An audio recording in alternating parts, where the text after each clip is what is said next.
El conde de Montecristo de Alejandro Dumas. Cuarta parte. El mayor Cavalcanti. Capítulo 9. Los progresos del señor Cavalcanti hijo. Continuación. Pronto, pronto, no hay que perder un instante, dijo una voz en el fondo de la galería. Esta voz hizo inclinarse a todo el mundo, a la manera que el viento inclina con una de sus bocanadas un campo sembrado de espigas. A mí también me hizo estremecer. Era la de mi padre. Iba el último, cubierto con un magnífico traje, y llevaba en la mano su carabina, que le había regalado vuestro emperador, y apoyado sobre su favorito Selim, nos conducía delante de sí, como conduce un pastor su rebaño de ovejas. Mi padre, dijo Haydí, era un hombre ilustre, conocido en toda Europa bajo el nombre de Ali Tebelin, Rajá de Yanina, y delante del cual ha temblado Turquía. Alberto, sin saber por qué, se estremeció al oír estas palabras, pronunciadas con un acento indefectible de altanería y dignidad. Parecióle ver brillar algo de sombrío y espantoso en los ojos de la joven, cuando, semejante a una pitonisa que evoca un espectro, despertó el recuerdo de aquella sangrienta figura, a quien su muerte hizo aparecer gigantesca a los ojos de Europa. Pronto, prosiguió Haydí, se detuvo la comitiva al pie de la escalera y a orillas de un lago. Mi madre me estrechaba contra su palpitante pecho, y a 2 pasos de donde yo estaba vi a mi padre que dirigía miradas inquietas a todos lados. Delante de nosotros se extendían 4 escalones de mármol, y junto al último se mecía blandamente una barca. Todos bajamos a ella. Todavía recuerdo que los remos no hacían ningún ruido al tocar el agua. Me incliné para mirarlos y vi que estaban envueltos en ceñidores de nuestros soldados griegos o palicarios. Después de los barqueros, no había en la barca más que mujeres, mi padre, mi madre, Selim y yo. Los palicarios se habían quedado a orillas del lago, prontos a sostener la retirada, arrodillados en el último escalón y dispuestos a hacer con sus cuerpos un muro en el caso de que hubiesen sido perseguidos. Nuestra barca se deslizaba sobre las aguas, veloz como el viento. ¿Por qué va tan deprisa la barca?, pregunté a mi madre. Calla, hija mía, dijo, es porque huimos. No comprendí por qué huía mi padre, tan poderoso, delante del cual huían siempre los demás, y que había tomado por divisa: me odian, luego me temen. En efecto, aquello era una fuga. Después me dijeron que la guarnición del castillo de Yanina, fatigada de un largo servicio. Aquí Haydí fijó su mirada en Montecristo, cuyos ojos no se apartaban de los suyos. La joven continuó, pues, lentamente, como si suprimiera o inventara.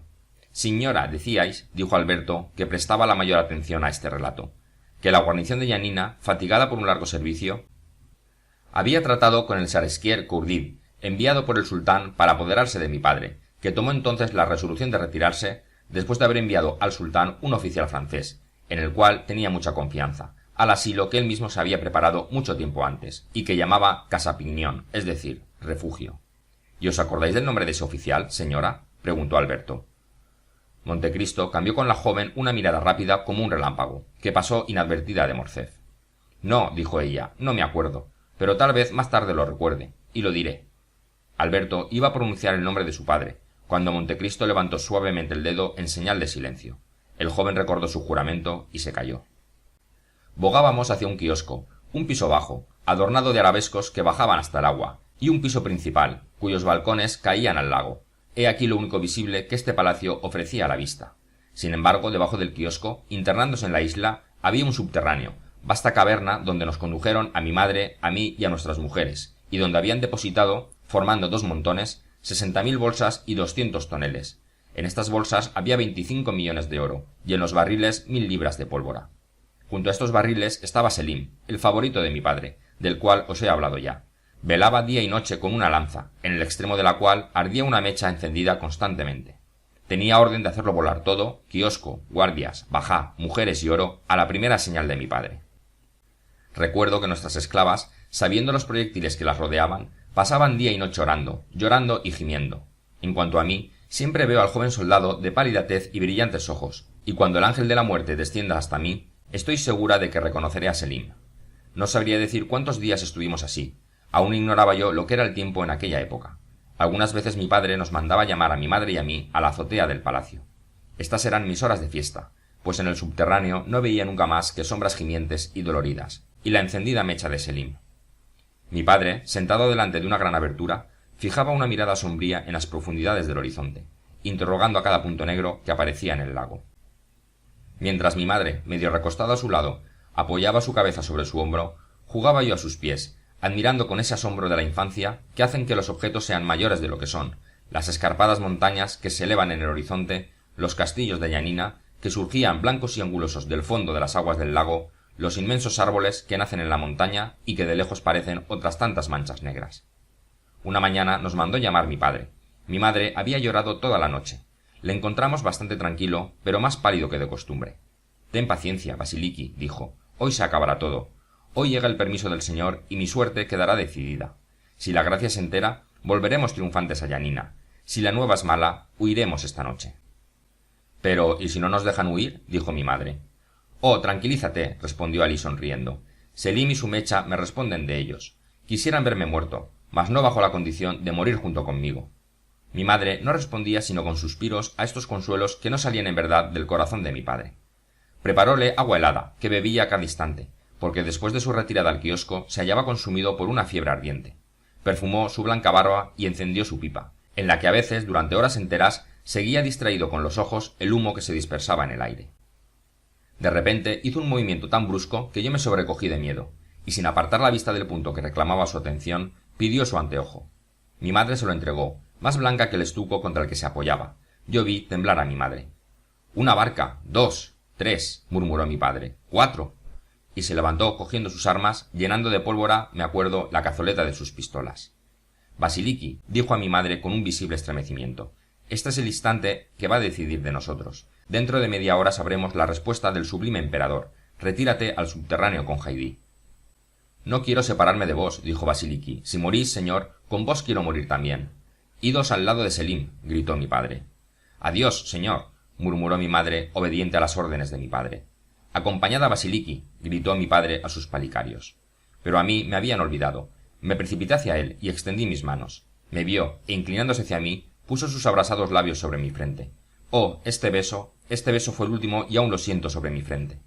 Al bajar distinguíamos a través de las ventanas las barcas, cuyo tamaño aumentaba sobre la superficie de las ondas, y que, semejantes a puntos negros, parecían ahora aves marinas deslizándose sobre el agua. Durante este tiempo, 20 palicarios sentados a los pies de mi padre y ocultos por los pedestales esperaban con ojos inyectados en sangre la llegada de las barcas, y tenían preparados sus largos fusiles incrustados de nácar y de plata. Cartuchos en gran número estaban esparcidos sobre el pavimento. Mi padre miraba su reloj y se paseaba con angustia. Fue lo que más me sorprendió cuando me separé de mi padre después de recibir de él su último beso. Mi madre y yo atravesamos el subterráneo. Selim continuaba en su puesto. Al vernos se sonrió tristemente. Fuimos a buscar unos almohadones a la parte opuesta de la caverna, y nos sentamos al lado de Selim. En los grandes peligros se siente una impresión inexplicable, y aunque yo era muy niña, conocía que pesaba sobre nuestras cabezas un grave desastre. Alberto había oído contar, no a su padre, que jamás hablaba de ello, sino a sus conocidos, los últimos momentos del visir de Yanina. Había leído varios párrafos que los periódicos dedicaron a describir su muerte, pero aquella historia, contada por la hija del bajá, y aquel tierno acento, le infundían a la vez un encanto y un horror inexplicables. En cuanto a Haydí, entregada a aquellos terribles recuerdos, había hecho una pausa. Su frente, como una flor que se dobla en un día de tempestad, descansaba sobre su mano, y sus ojos, perdidos vagamente, parecían ver en el horizonte las montañas y las aguas azules del lago de Yanina, espejo mágico que reflejaba el sombrío cuadro que describía. Montecristo la miraba con una inefable expresión de interés y de piedad. «Continúa, hija mía», le dijo en griego. Haydí levantó su frente, como si las sonoras palabras que acababa de pronunciar Montecristo la hubiesen sacado de un sueño, y replicó.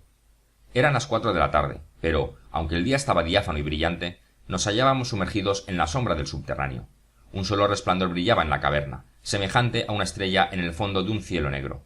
Era la mecha de Selim. Mi madre era cristiana y rezaba. Selim repetía de cuando en cuando estas palabras sagradas. «Dios es grande». Sin embargo, mi madre tenía alguna desconfianza.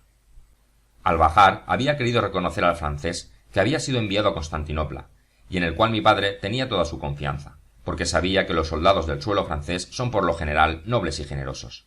Avanzó hacia la escalera y se puso a escuchar. «Se acercan», dijo, «con tal que traigan la paz y la vida». «¿Qué temes, Vasiliki?», respondió Selim con su voz suave y fiera a la vez. «Si no traen la vida, les daremos la muerte». Y atizaba la llama de su lanza con un ademán que le hacía asemejarse al Dionisos de la antigua Creta. Pero yo, que no era más que una pobre niña, tenía miedo de aquel valor, que me parecía feroz e insensato, y me asustaba aquella muerte espantosa en el aire y en las llamas.